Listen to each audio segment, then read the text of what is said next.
ഇന്നത്തെ വീഡിയോയിൽ എൻ്റെ സ്കൂൾ വിദ്യാഭ്യാസവും അത് കഴിഞ്ഞുള്ള പ്രീ ഡിഗ്രി കോളേജ് വിദ്യാഭ്യാസവും ചില ഓർമ്മകളാണ് അനുഭവങ്ങളാണ് ഞാനിവിടെ പറയാൻ ഉദ്ദേശിക്കുന്നത്.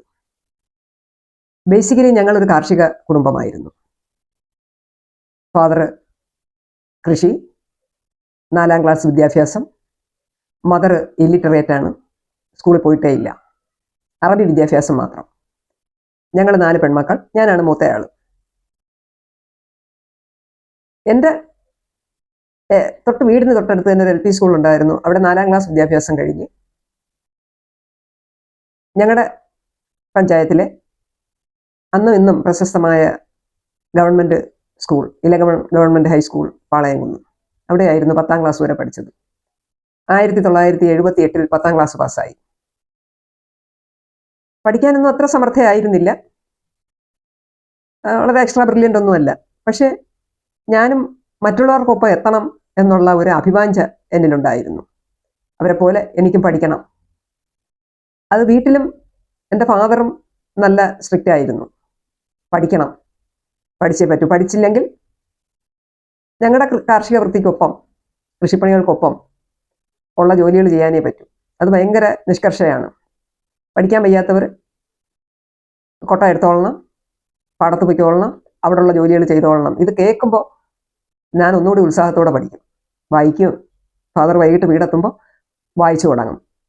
അന്ന് മണ്ണെണ്ണ ചിമ്മിനി മാത്രമേ ഉള്ളൂ. ഒരുപാട് നാൾ നമുക്ക് കറണ്ടില്ല. പ്രീ ഡിഗ്രി കഴിഞ്ഞതിന് ശേഷമാണ് കറണ്ട് കിട്ടിയത്. അതുപോലെ മണ്ണെണ്ണ ചിമ്മിനിയുടെ വെളിച്ചത്തിലാണ് വായന മൊത്തം. മണ്ണെണ്ണ ചിമ്മിനിയുടെ പുക കൊണ്ട് തലവേദനയൊക്കെ വരും, എന്നാലും പഠിത്തത്തിലൊരു കുറവും വരുത്താറില്ല. പഠിത്തം എന്ന് പറഞ്ഞാൽ എങ്ങനെ പഠിക്കണം, എന്ത് പഠിക്കണം, അതൊന്നും അറിയത്തില്ല.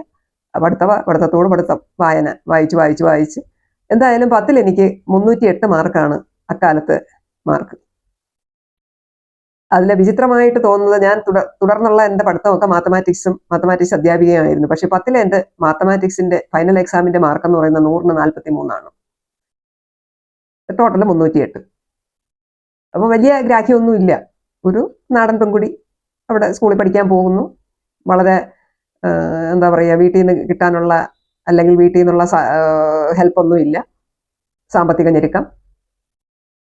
കാർഷിക വൃത്തിയോടൊപ്പം വീട്ടുജോലികൾക്കൊപ്പം പഠിക്കാനും പോകുന്നു, പഠിച്ചിട്ട് തിരിച്ചു വരുന്നു. അത്രമാത്രം ഗ്രാഹ്യമേ അന്നുള്ളൂ. പക്ഷെ ആ 308 മാർക്കെന്ന് പറയുന്നത് ആ നാട്ടിലെ നല്ല മാർക്കായിരുന്നു അന്നത്തെ. എനിക്കൊപ്പം പഠിച്ച എല്ലാ കുട്ടികളെക്കാളും എനിക്ക് മാർക്കുണ്ടായിരുന്നു. അത് ഒരു റെക്കോർഡ് പോലെ ഫീൽ ചെയ്തു. എൻ്റെ ഫാദർ വിചാരിച്ചത് മറ്റുള്ള കുട്ടികൾക്കൊക്കെ മാർക്ക് കുറവായപ്പോൾ എനിക്ക് മാർക്ക് കുറവായിരിക്കും എന്ന് പ്രതീക്ഷിച്ച് നിൽക്കുമ്പോഴാണ് ഞാൻ എൻ്റെ മാർക്കും കൊണ്ടുവരുന്നത്. അപ്പോൾ അദ്ദേഹത്തിന് സംശയമായിരുന്നു, നിന്റെ മാർക്ക് തന്നെയാണോ ഇത്, നീ എങ്ങനെ കണ്ടുപിടിച്ചു, ആര് പറഞ്ഞു തന്നു? അപ്പോൾ എൻ്റെ ഒരു കസിൻ അവിടെ പഠിപ്പിക്കുന്ന ഒരു അധ്യാപകനായിരുന്നു, അദ്ദേഹം പറഞ്ഞു തന്നതാണ് എന്ന് പറഞ്ഞപ്പോഴും എൻ്റെ ഫാദറിന് വിശ്വാസം വന്നില്ല. സർട്ടിഫിക്കറ്റ് കണ്ടിട്ടേ വിശ്വസിച്ചുള്ളൂ. ഫാദർ സൊസൈറ്റിയുമായിട്ട് വളരെ മിങ്കിൾ ചെയ്യുന്ന ഒരാളായിരുന്നു.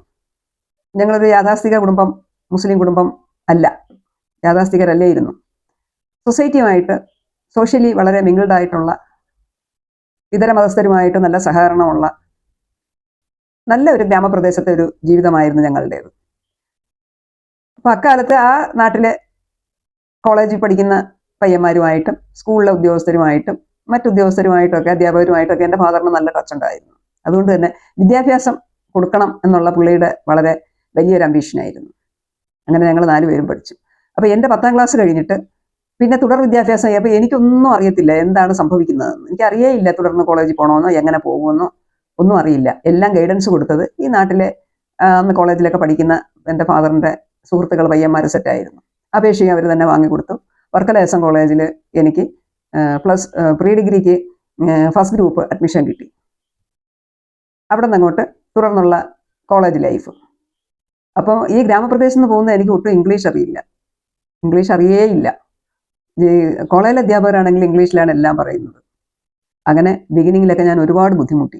ഇംഗ്ലീഷ് അറിയില്ല, മനസ്സിലാകുന്നില്ല. എനിക്ക് കരച്ചിലും സങ്കടവും ബഹളവും ഒക്കെ ആയിരുന്നു ഞാൻ. അപ്പോൾ ഇത് കാണുമ്പോൾ എൻ്റെ സുഹൃത്തുക്കൾക്കും എൻ്റെ കൂടെ പഠിച്ച എൻ്റെ സഹപാഠികൾക്കും ഒക്കെ അത്ഭുതമായിരുന്നു. ഇങ്ങനെ ഇംഗ്ലീഷ് അറിയാത്തവരുണ്ടോ, ഇങ്ങനെ കുട്ടികളുണ്ടോ? അവരത് പിൽക്കാലത്ത് ഈ അടുത്ത കാലത്തൊക്കെ എൻ്റെ അടുത്ത് പറയുമായിരുന്നു, സഫിയയ്ക്ക് ഇംഗ്ലീഷ് വശമില്ല എന്ന് പറഞ്ഞിരുന്ന് സങ്കടപ്പെടുമായിരുന്നു. ഏതായാലും പ്രീ ഡിഗ്രി വിദ്യാഭ്യാസം കഴിഞ്ഞു.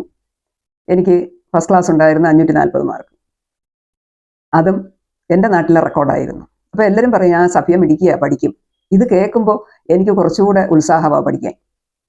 കാരണം ഞാൻ നേരത്തെ പറഞ്ഞല്ലോ, ഞാൻ അത്ര മിടിക്കുകയല്ല, പഠിക്കാനുള്ള ഒരു എക്സ്പേർട്ട് അല്ല, ഒരു എക്സ്ട്രാ ബ്രില്യൻറ്റോ അങ്ങനൊന്നുമല്ല. പക്ഷേ ഞാൻ ആത്മാർത്ഥമായിട്ട് അങ്ങ് വർക്ക് ചെയ്യും. എനിക്ക് ഒറ്റ ലക്ഷ്യമേ ഉള്ളൂ, എല്ലാവർക്കും ഒപ്പം പഠിച്ചെത്തുക. എൻ്റെ തോന്നലെന്ന് പറഞ്ഞാൽ എല്ലാവരും പഠിക്കുന്നുണ്ട്, ഞാനൊന്നും പഠിക്കുന്നില്ല എന്നുള്ള തോന്നലാണ് എനിക്ക്. അങ്ങനെ ഞാൻ വീണ്ടും വീണ്ടും വീണ്ടും പഠിക്കും. പഠിക്കുന്നതിനും പ്രത്യേകതയുണ്ട്. എഴുതി പഠിക്കും, കണ്ടുപഠിക്കും, കാണാതെ പഠിക്കും, എന്തൊക്കെ മോഡുണ്ടോ അതെല്ലാം ഉപയോഗിച്ച് ഞാനങ്ങ് പഠിക്കും. അപ്പോൾ വീട്ടിൽ സാമ്പത്തികമായിട്ട് നല്ല ഞെരുക്കമാണ്. ഞാൻ പറഞ്ഞ കാർഷിക കുടുംബമാണ്. കൃഷിയിൽ നിന്ന് എന്ത് വരുമാനമാണ് അക്കാലത്തുള്ളതെന്ന് നമുക്കൊക്കെ അറിയാമല്ലോ. ക്യാഷ് കാണാനേ ഇല്ലാത്ത കാലം. അപ്പോൾ എൻ്റെ ഫാദറിന് ഒരു കൊച്ചു ചായക്കട ഉള്ളതുകൊണ്ട് എനിക്ക് ഡെയിലി 1 രൂപ കിട്ടും. ഈ 1 രൂപയിൽ എനിക്ക് ബസ്സിൽ പോകണം. അപ്പോൾ പരമാവധി ബസ് ഒഴിവാക്കിയിട്ട് നടക്കും. 8 കിലോമീറ്ററോളം വർക്കല കോളേജിലേക്കുണ്ട്. അത് നടന്ന് ആ പൈസ സേവ് ചെയ്ത് ആ പൈസയിൽ ഗൈഡോ നോട്ട്ബുക്കോ അല്ലെങ്കിൽ റഫ് പേപ്പറോ ഒക്കെ വാങ്ങിച്ച് എൻ്റെ മറ്റാവശ്യങ്ങളും ആ 1 രൂപയിലായിരുന്നു നടത്തിക്കൊണ്ടിരുന്നത്. അങ്ങനെ പ്രീ ഡിഗ്രി വിദ്യാഭ്യാസം അവിടെ പൂർത്തിയായി. എനിക്ക് 540 മാർക്ക്, ഫസ്റ്റ് ക്ലാസ്. എൻ്റെ നാട്ടിലാകെ അതൊരു റെക്കോർഡായിരുന്നു. അന്നത്തെ എല്ലാവരേക്കാളും എനിക്ക് മാർക്കുണ്ട്. എല്ലാവരുടെയും കണ്ണിലുണ്ണിയായിട്ട് ഞാൻ പരിലസിച്ചു. ഈ ചരിത്രം പറയുന്നതിൻ്റെ പിറകിലൊരു ഉദ്ദേശമുണ്ട്. എന്നെ കേൾക്കുന്ന ഇന്നത്തെ നമ്മുടെ യുവതലമുറയ്ക്ക് പല സാഹചര്യങ്ങളിലൂടെ അവർ കടന്നു പോകുന്നതായിരിക്കും. സാമ്പത്തിക ഞെരുക്കം കാണാം, പഠിക്കാനുള്ള സാഹചര്യമായിരിക്കില്ല, വീട്ടിൽ ഹെൽപ്പ് ചെയ്യേണ്ടി വരാം. ഇതെന്തൊക്കെ ബുദ്ധിമുട്ടുണ്ടെങ്കിലും നമുക്കൊരു നിശ്ചയദാർഢ്യം ഉണ്ടെങ്കിൽ നമുക്ക് വിജയത്തിലെത്താൻ കഴിയും. പരിശ്രമിക്കുക, തീർച്ചയായിട്ടും വിജയിക്കും. പരിശ്രമിച്ചാൽ വിജയിക്കും. നിത്യാഭ്യാസി ആനയെ എടുക്കും. അതാണ് ഈ വീഡിയോയിലൂടെ ഞാൻ ഇന്ന് ഉദ്ദേശിക്കുന്നത്.